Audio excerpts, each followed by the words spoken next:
For more on this meeting of foreign ministers, I'm joined now by Teng Jianqun in Beijing. He's director for the Center of Arms Control at the China Institute of International Studies. Always a pleasure talking to you. Let's start by talking about these two foreign ministers, Turkey and China, getting together. Can Turkey help with this terror group in the Xinjiang Uyghur Autonomous Region? Can they really help China with this? Yeah, this is a very important issue we are facing now, especially for Turkey and China. How can they cooperate in dealing with the terrorist activities in Xinjiang? There are some connections, so far we know.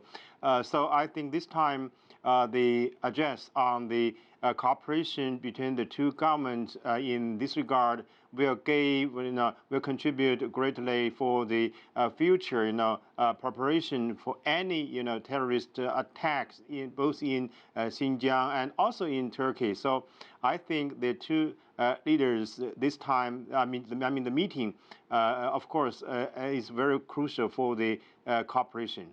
China, of course, borders Afghanistan and Pakistan. You think of those two countries, you think of the Taliban and, of course, Al-Qaeda. They're present there. In fact, there are more than a dozen terrorist groups operating in those countries. So talk to me about terror in the region, the threat of ISIL, Al-Qaeda, Taliban creeping into other countries in the region.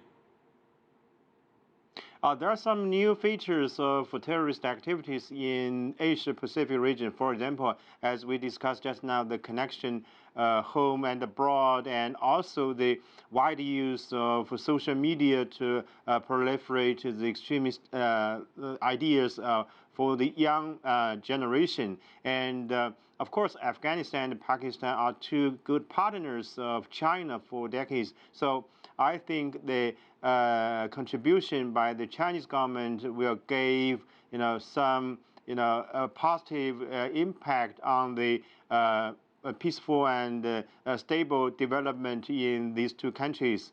So this time, I'm sure, as observer of Shanghai Cooperation, not only CICA, Pakistan and Afghanistan will be very active, in dealing with the threat like terrorism and other, non-traditional challenges. We've seen in Europe where there are these obstacles to security cooperation. How do these countries in that area of the world share information so that a Paris-Brussels incident doesn't happen on the same scale in Asia? Yeah, of course, this is a very urgent task for Asian countries to talk about the information sharing, because the proliferation of terrorists everywhere. Some are from Southeast Asia, some are from mainland of China.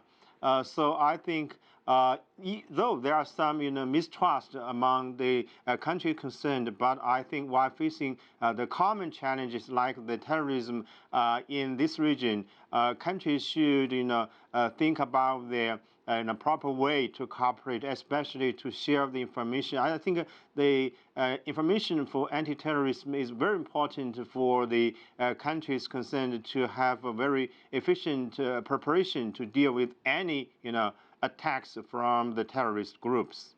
More than 24 member countries involved. So regional stability issues don't just focus on the threat of terrorism. I imagine the DPRK, South China Sea, two other issues that are likely to be addressed. Where do you see that going? Yeah, this is actually a regional issue.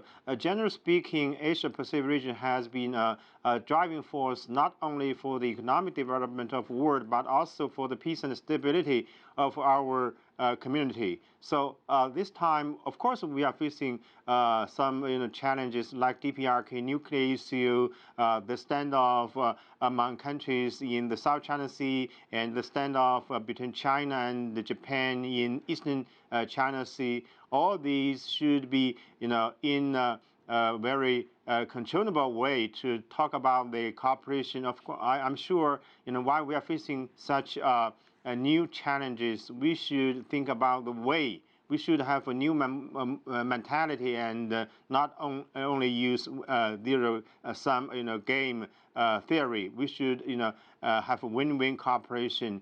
I think the peace and stability is good for the countries in this region, and not only for the sake of China, but also for all the parties concerned in this part. Teng Jianqun joining us from Beijing. Thanks so much for your analysis.